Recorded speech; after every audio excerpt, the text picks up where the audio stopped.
Welcome to my YouTube channel भी topic update में आपका स्वागत है। तो एसपीटी साइंस की जो सीरीज़ चल रही है सब्जेक्टिव और ऑब्जेक्टिव, पहले क्लास सब्जेक्टिव होती है, उनके बाद जो उनसे रिलेटेड क्लास से होती है ऑब्जेक्टिव होती है।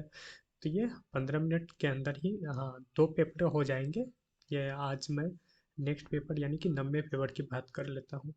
ये सभी एग्ज़ाम के लिए काफ़ी इम्पोर्टेंट है और आपको आप जब देखेंगे तो खुद आपको लगेगा कितने इम्पोर्टेंट ये क्वेश्चन रहते हैं और एग्ज़ाम में यहाँ से डायरेक्ट क्वेश्चन आपको मिलेंगे।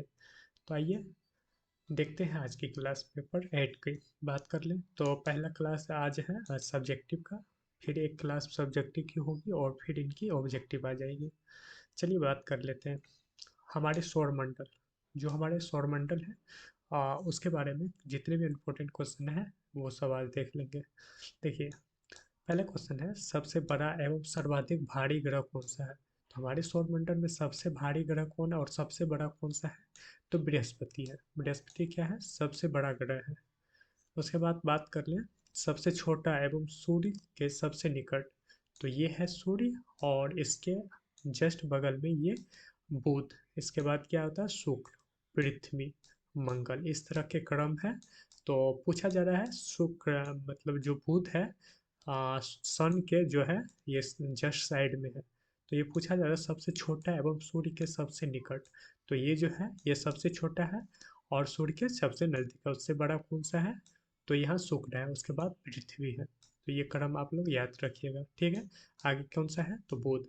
आगे क्वेश्चन है पृथ्वी के सबसे निकट का ग्रह, यानी कि पृथ्वी का सबसे निकट। तो पृथ्वी का निकट देखिए कौन कौन सा है। इस साइड हो गया आपको शुक्र, ये पृथ्वी हो गया अर्थ, और इधर शुक्र हो गया और इधर मंगल है। तो सबसे नज़दीक कौन सा है? तो शुक्र है और इसी को जुड़वा बंध भी कहा जाता है और इसी को सांझ का तारा, भोर का तारा, सारे कुछ इसी को कहा जाता है। तो ये काफ़ी इंपॉर्टेंट है, इनको आप लिख लीजिएगा। आगे है पृथ्वी और सूर्य के मध्य, पृथ्वी और सूर्य के सबसे दूर स्थित ग्रह कौन सा है? तो देखिए सबसे लास्ट में होता है, सौरमंडल में कितने हैं? तो टोटल 8 ग्रह हैं और सबसे लास्ट में ग्रह कौन सा हो जाता है? तो ये वरुण हो जाता है। ये वरुण क्या है? सबसे लास्ट में, इससे पहले अरुण हो जाता है। तो यहाँ और उससे पहले शनि, तो शनि, अरुण, वरुण, ये क्रम है। तो याद रखिए आप दूरी के अनुसार, ठीक। तो वरुण सबसे लास्ट में हो जाता है। आगे है सौरमंडल का सर्वाधिक चमकीला ग्रह एवं गर्म ग्रह कौन सा है? तो सबसे ज़्यादा चमकीला कौन सा है? काफ़ी इंपॉर्टेंट है, ये शुक्र है। सबसे ज़्यादा चमकीला पूछे तो शुक्र। सर्वाधिक ठंडा ग्रह, सर्वाधिक ठंडा कर ले तो सबसे लास्ट जो है वो सबसे ज़्यादा ठंडा है। कौन सा है? ये वरुण हो जाता है, ठीक। तो वरुण क्या है? सबसे ज़्यादा ठंडा है। आगे है सबसे अधिक ग्रहों वाला ग्रह, सबसे अधिक ग्रहों वाला ग्रह कौन सा है?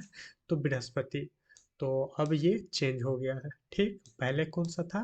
बृहस्पति था, अब कौन सा हो गया है? तो शनि हो गया, ठीक। याद रखिएगा शनि के सबसे ज़्यादा उपग्रह हो गए हैं। आगे है बिना उपग्रहों वाला ग्रह, तो ये कौन है? बुध और शुक्र। बुध जो सन के नज़दीक है, बुध और शुक्र, उनके पास कोई उपग्रह नहीं है। बात कर ले लाल ग्रह तथा नीला ग्रह, तो लाल ग्रह कौन सा है? तो मंगल, ठीक। और वहीं बात कर ले नीला, तो जिसमें हम लोग हैं पृथ्वी। पृथ्वी कैसा ग्रह है? तो नीला ग्रह है। लाल ग्रह कौन सा है? मंगल है। आगे है पीला तथा हरा ग्रह, पीला तथा हरा ग्रह पूछा जाता है तो इसे याद रख लीजिएगा। बृहस्पति पीला ग्रह है और वहीं वरुण, अरुण नहीं, सॉरी अरुण, वरुण से जो पहले आते है ग्रह वो अरुण है और उनका कलर कैसा है? तो हरे कलर की है। आगे देख लेते हैं। आगे है भोर का तारा, सांझ का तारा, पृथ्वी की बहिन या जुड़वा ग्रह, तो इसे किसे कहा जाता है? तो ये है शुक्र। ये लाइन काफ़ी इम्पोर्टेंट है, इसे इम्पोर्टेंट कर लीजिए। पूछा जाता है कि कौन सा सांझ का तारा है, कौन सा सबसे चमकीला ग्रह है, या कौन सा पृथ्वी का जुड़वा वाहन है या बहन है, या सांझ या भोर का तारा, जो भी हो। तो इसमें सूर्य शुक्र आप टिक करके आइएगा। आगे है चंद्रमा पर दिन और रात का तापमान। वही बात कर ले अर्थ यानी पृथ्वी के कितने उपग्रह हैं? तो एक ही है, वो क्या है? चंद्रमा है, याद रखिएगा। वही मंगल के दो उपग्रह हैं, कौन से? फीमोस और डिमोस होते हैं। तो ये भी याद रखिएगा, ठीक। चंद्रमा पर दिन तथा रात का तापमान कितना होता है, तो दिन में 100 डिग्री सी होता है और वही -180 डिग्री सी क्या होता है, रात का तापमान होता है। यानी कि टेम्परेचर काफ़ी फ्लैक्चुअल है, दिन में ज़्यादा होते हैं और रात में माइनस में चले जाते हैं। यहाँ पर मतलब किसी भी आम इंसान को रहना काफ़ी मुश्किल है, इसलिए इसके लिए व्यवस्था की जाएगी तभी इंसान वहाँ रह पाएगा जो टेम्परेचर इतना झेल पाए। आगे है सूर्य का व्यास। तो सूर्य का व्यास काफ़ी बार पूछा जाता है और इसका त्रिज्या भी पूछा जाता है। तो आप अगर इसे 2 से डिवाइड कर दोगे तो ये त्रिज्या आ जाएंगे। आप डायरेक्ट इसे व्यास याद कर लो, 13,92,000। 13,92,000 क्या किलोमीटर है, किसका, सूर्य का व्यास है। आगे है सौर मंडल का सबसे बड़ा उपग्रह। सौर मंडल का सबसे बड़ा उपग्रह है गैनीमेड। इंपोर्टेंट कर लीजिए इसे। गैनीमेड क्या है, सौर मंडल का सबसे बड़ा उपग्रह है और ये बृहस्पति का क्या है, उपग्रह है। किसका उपग्रह है, तो बृहस्पति का उपग्रह है। बृहस्पति ग्रह का उपग्रह कौन सा है, गैनीमेड, जो सबसे बड़ा उपग्रह है। आगे बात कर लें सौर मंडल का सबसे छोटा उपग्रह। तो छोटा उपग्रह डिमोस है। डिमोस जो मंगल का उपग्रह, मंगल के बोले थे दो उपग्रह, एक तो डिमोस हो गए, एक फीमोस होता है। एक क्या है, फीमोस है, ठीक, ये भी याद रखिएगा। आगे है शनि का सबसे बड़ा उपग्रह। तो अब देखिए सौर मंडल का पूछेगा सबसे बड़ा उपग्रह तो कौन सा है, गैनीमेड। वही बात कर ले शनि ग्रह का सबसे बड़ा उपग्रह, तो ये काफी बार पूछा गया है। शनि का उपग्रह है कौन सा, टाइटन, और ये बड़ा है। शनि का सबसे बड़ा उपग्रह कौन सा है, टाइटन है। आगे है बलय युक्त ग्रह, इसे भी इंपॉर्टेंट कर लीजिएगा। पूछा गया है कि बलय युक्त ग्रह कौन सा है, तो शनि। शनि की यानी कि चारों ओर क्या बलय जैसी रचना है, और बलयों की संख्या पूछ ले तो कितने हैं इसमें, 7 बलय हैं, ठीक। ये काफ़ी इंपॉर्टेंट है, इसे याद रखिएगा। आगे है सबसे कम समय में सूर्य के चक्कर लगाने वाला ग्रह। तो देखिए सबसे कम समय में सूर्य का चक्कर कौन लगा सकता है, ये सूर्य है। तो सबसे जल्दी कौन, जो नज़दीक में होगा वो जल्दी कर लेंगे। जितनी मान लीजिए ये दूर होते जाएगी तो यह इसका त्रिज्या दूरी भी दूर होते जाएगा, और जो नज़दीक रहेगा तो जल्दी, इस तरह याद रखिएगा। बुध जल्दी 88 दिन, दिन भी याद रखिएगा कौन है, तो ये कितने दिन में कर लेता है, तो 88 दिन में ये पूरा कर लेता है चक्कर। आगे है सबसे अधिक समय में सूर्य के चक्कर लगाने वाला ग्रह, यानी कि सबसे अधिक टाइम कौन लेता है, जो लास्ट है, यानी कि वरुण सबसे दूर है और वो टाइम भी सबसे ज़्यादा लेता है चक्कर लगाने में। आगे है पृथ्वी के विपरीत दिशा में चक्कर लगाने वाला। तो ये पूछा जाता है पृथ्वी जो चक्कर लगाती है उनके विपरीत कौन कौन सा चक्कर लगाता है, तो देखिए शुक्र और अरुण। शुक्र और अरुण क्या है, ये विपरीत दिशा की ओर चक्कर लगाता है। मान लीजिए पृथ्वी इधर में चक्कर लगा रही, इस तरफ घूम रही है, ठीक। तो ये जो है शुक्र, शुक्र और अरुण, ये किधर, ये उल्टी दिशा में इधर की ओर चक्कर लगाती है, ये भी इधर की ओर चक्कर लगाती है, ठीक। तो यही पूछा जा रहा है कि विपरीत दिशा में कौन कौन चक्कर लगाती है, तो पृथ्वी के विपरीत शुक्र और अरुण चक्कर लगाते हैं, ठीक। इसे इंपॉर्टेंट कर लीजिएगा। ये पूछा गया है काफ़ी बार कि सर्वाधिक चमकीला तारा कौन सा है, तो देखिए साइरस। साइरस जिसे डॉग स्टार भी कहते हैं, ये सर्वाधिक चमकीला तारा है। पूछे तारा, तारा पूछे सबसे ज़्यादा चमकीला, तो साइरस, ये क्या है, इसे डॉग स्टार भी कहा जाता है। और एक और बात इंपॉर्टेंट, सूर्य पूछा जाता है कि सूर्य क्या है, तो सूर्य एक तारा है, ये भी याद रखिएगा, सूर्य एक क्या है, तारा है। सौर दिवस की अवधि क्या होती है, तो एक सौर दिवस के बराबर होता है 24 घंटा, यानी 24 घंटे का अवधि को हम क्या कहते हैं, सौर दिवस कहते हैं, इसे याद रखिएगा। सौर दिवस पूछे तो 24 घंटा। सूर्य के केंद्र तथा सतह का तापमान कितना होता है, इंपॉर्टेंट कर लीजिए। पूछा जाता है सूर्य के सतह, तो केंद्र का याद रखिएगा 15 मिलियन डिग्री सी होता है, वही आ, इसके सतह का कितना होता है, 6000 डिग्री सी होता है, डिग्री सेल्सियस। तो ये काफ़ी बार पूछा गया है कि सूर्य के सतह का टेम्परेचर कितना होता है, तो 6000 डिग्री सी होता है। वही केंद्र की बात कर लें तो 15 मिलियन डिग्री सी होता है।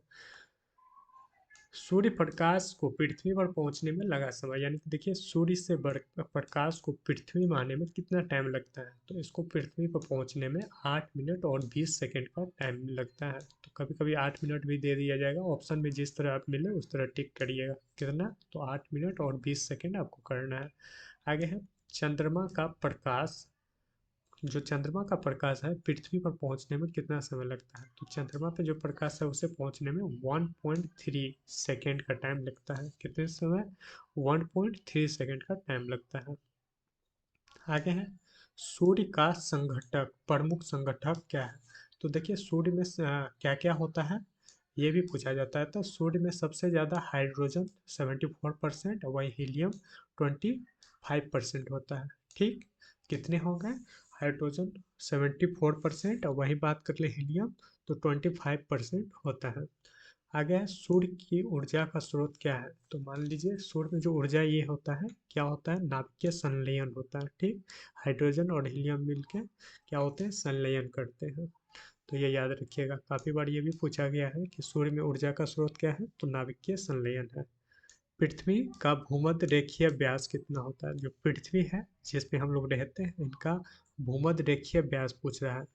भूमध्य रेखा मतलब क्या हुआ, ये देखिए पृथ्वी के बीच बीच जो रेखा जाती है ये और ये यहाँ से व्यास पूछा गया, तो ये है 12,756 किलोमीटर।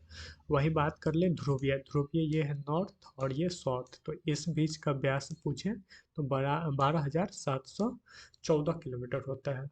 और ये काफ़ी इंपॉर्टेंट है, पूछा जाता है कि ध्रुवीय व्यास और जो है भूमध्य रेखीय व्यास में अंतर तो 42 किलोमीटर का अंतर है।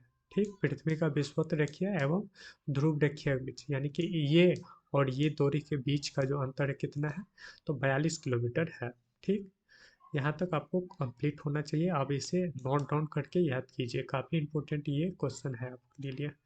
आगे है पृथ्वी का अपनी धुरी पर झुकाव कितना है, तो पृथ्वी अपनी धुरी पर 23.5 डिग्री अक्षांश झुकी हुई है।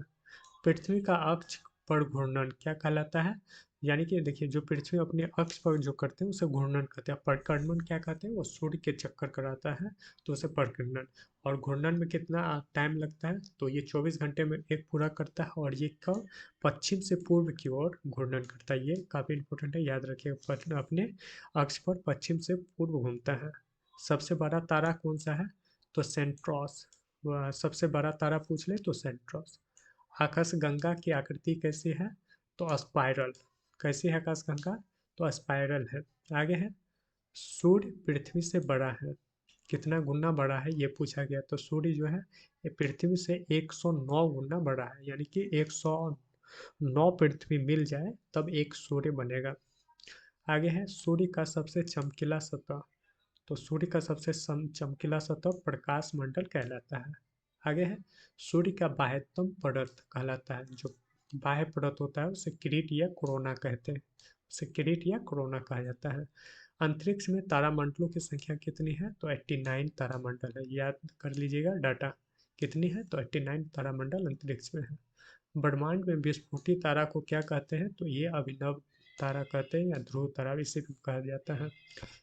किस ग्रह का सूर्य पश्चिम में उगता है, किस ग्रह पर सूर्य जो है, तो जो देखिए अरुण और शुक्र क्या है विपरीत दिशा में, और यही इसके पश्चिम में सूर्य उगता है।